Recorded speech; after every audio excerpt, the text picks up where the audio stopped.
summation k 1 to infinity, integral series 0t 0 tau 1 0 tau k minus 1. What? We have three brackets. So this is g. G is time varying, so you need to tell me at what time stamp. This is at tau k. So by here I mean g of tau k and x. Lee bracket with g tau k minus 1. All these nested Lee brackets, g tau 1 and f. d tau k d tau 1. It's an integral series with infinite iterations of Lie brackets, but the mechanical structure will help us so much. So let's see how. Any questions so far? So our, very hard thing, the pullback f. Now we have just a series solution for it. In terms of Lie brackets, you don't need to go and compute the flow, which is great. I don't need to compute any flow now, even the g. It's already taken care of. So let's see how the mechanical extend integral series, well, and infinite series. So how can I make any use of this? So let's compute the Lie bracket g with f. So I'm reminding you the structure. What is g? My f is 0, what? No, so it's q dot. Something here that is function of q and q dot. So this is m inverse c q and q dot. And I know that it's quadratic in velocity. This guy. This is the vector field s plus 0 and something that is function of q only. What is g? G is summation 0 yg, and I have 1 over epsilon, whatever, vg of t, or t over epsilon, doesn't matter. So let's get the Lie bracket of, here are the Lie brackets that I need. I need g at some time with f, and then the result I'll do with another g at another time, and so on and so. So let's do that. So g tau g. So g is just a summation of y's, right? So this is what we called y lifted. So I'll do yg lifted with f. And we do that. We did that before, but let's do it again. We did that when we did the mechanical systems. So let's differentiate f, please. The first element is just q dot, so it's 0 with respect to q, and the identity with respect to q dot. The second element, I'll just call it f2. So here is f2 with respect to q, and f2 with respect to q dot. Actually, this is s2 with respect to q dot, because the other part has no q dot in it. So this is partial f, partial the x's, and I multiply with the vector 0 yj minus the other way around. This is easy, 0 0. Yj is just function of q, so I will call this prime, function of q, and 0 multiplied by the f, which is q dot and whatever, f2. So this is what? This is yj as a function of q, and down here is s2 q dot yj minus yj prime q dot. Okay, we got something. And then we'll go and do this Lie bracket. So this was yjlf, and I'll do another Lie bracket with another y, probably at a different time. We did this before. So this is negative of, right? yi fyg. Do you remember what is this guy? We did it before. What's that guy? This has a very special structure, has zeros here, and this was the symmetric product of yi with yg. This is what we did before. Okay, so that's good. So the second iteration of the Lie brackets gave us zeros here and the symmetric product. Okay, let's go to the third. Well, I have to tell you something that because of this structure,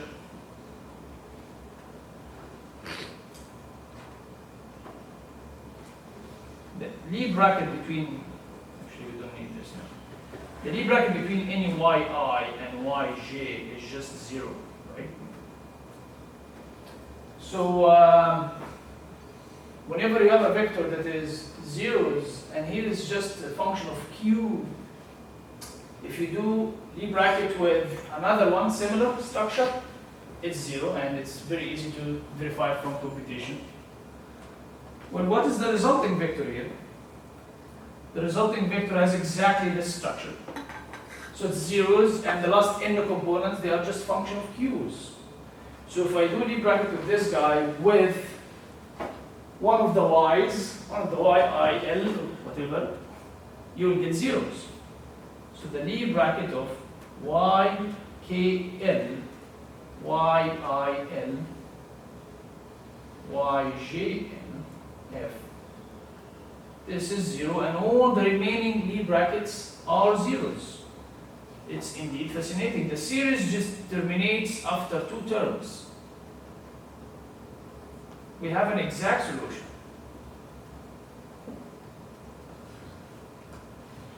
So the f is just small f, and I have 2 terms from the series. So here is the first term, just one Lie bracket, j1 to m. One Lie bracket, so y, j, l, I have one more epsilon, put it whatever you like. yg with f, do this just Lie bracket, and the integral of your v plus, here I have double summation, so I have 1 over epsilon squared, double summation I and j, iterated Lie bracket, and I know that this iterated Lie bracket is actually negative of the symmetric product. 0 symmetric product yi, yj times this double integral 0t, 0 tau, vi of tau, vj of s, ds d tau, or d tau 1, d tau 2, whatever you like. So this is your pullback exactly without any approximation. It's just in terms of symmetric product and stuff. So this is your first system that you need to solve, and the second system is the G system, which is zero mean. So when you do averaging, the zero mean part will vanish, and you just need to do averaging only here. So if Vi is just AI cosine omega t, what do we get? We get that the f bar is whatever f you have plus integral of cosine is sine, okay? And we get an average. This is at any time, this is the exact, and we will average. The average of sine goes away, right? And do this on your own, but it seems will not vanish, and indeed it will not. So I have 1 over epsilon squared, that's fine. I, j, ai, aj over 4 omega squared. This is the result of cosines. And we have 0 symmetric products. So we started with, this is very important result. This is one of the main results of Bolo 2002 in Siam. Remember this f is q dot and something here, okay? That is quadratic in velocity. By the way, this thing, this termination, and this representation of f, large f, is that even if you add non-conservative forces, add whatever, as long as all the forces are quadratic in velocity, this will happen. If it's not, say cubic or something, okay, you would go and need to add one more term from the series, but you do it on your own, you don't have final results. So, one last thing here, one last thing. We started with a system that is second order in nature, MEQ double dot, right? And when you start with the system second order, we did it in the first order. Here's what we got, Q dot and something down, right? The effect of this whole averaging thing added what? it didn't add anything to the first and added something here, which means the average dynamics also have mechanical structure. So this system now, I can write it in a second order format. I can write it as follows: MQ double dot plus CQ Q dot, right, equals negative nabla V of Q. This is all the F dynamics. This is all the F. Just write it as is, because F didn't change. It was time invariant. And in the original system, let me write the original system. So this is the original system was J1 to M Fj of Q Uj or Vj, 1 over epsilon Vj. Let's write Uj. So the average dynamics of this guy is, everything is the same. MQ double dot, this is Q bar now, Q bar dot equals negative nabla V Q bar plus summation Ij 1 to M Ai Aj over 4 omega square symmetric product Yi Yg. And this is it. So the average system has a mechanical structure, and the effect of the forcing, the oscillation of the forcing, it just appears through the symmetric product. That's it. Okay? And you have 4 omega square, so even if you have, which is epsilon squared, right? Because we're dividing by omega, and omega is large. So even if I have 1 over epsilon squared, they will go away. So this is a very important result. Why? Because it says the following. So here, Ui, I substitute Ui as Ai cosine omega t. It says the following. This is a means of realization of the symmetric product. Why? Did you like, well, if your symmetric product produces a new force, okay? Symmetric product is differentiation and stuff. So this is the direct forcing. This is not a direct force. And we claimed before that this is within your ability. When we check controllability and all of this, we go and check these directions. We are sure that we can move along these directions. Not only motion, we said that the symmetric product creates forces, right? This is what we said. So here is a demonstration for all of that. It's indeed a force, an effective force on the average dynamics. So that's good. And how I can implement it, how can I realize it? Assume that I have only one vector here, just F1. So this will be Y1 with Y1. And I have A squared, right? So this vector may give you a new direction. How can I achieve it in reality? Well, here it is. Just oscillate the corresponding control with A cosine omega t. The average of dynamics will immediately feel the symmetric role. Okay? So the Lie bracket, how can we realize the Lie bracket? Well, we do it by out of phase square waves or sinusoids, right? Cosines and sine, high frequency. How can I realize the symmetric product of a single vector field? Just oscillate it. So this is pretty straightforward. Any questions? Is it clear or? So, yeah, I have one question. So can we obtain this in the form of, can we obtain a Lagrangian, for example, that gives this set of equations? Yeah, sure. And this raises the notion of averaging Lagrangian. So sometimes we do averaging in the Lagrangian, but it's not just direct averaging. There is a procedure. And procedure is very similar to what you're saying. We get this, something similar to this, and I can recover the Lagrangian out here.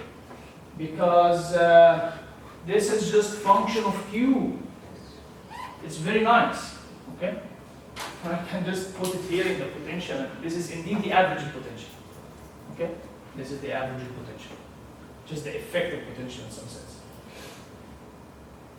Any question about that? So we're done with today. Next time, 2 days from now, we'll introduce the chronological calculus because it's beautiful, and we'll generalize the Foucault theorem to nonlinear case. I doubt it to be a full lecture.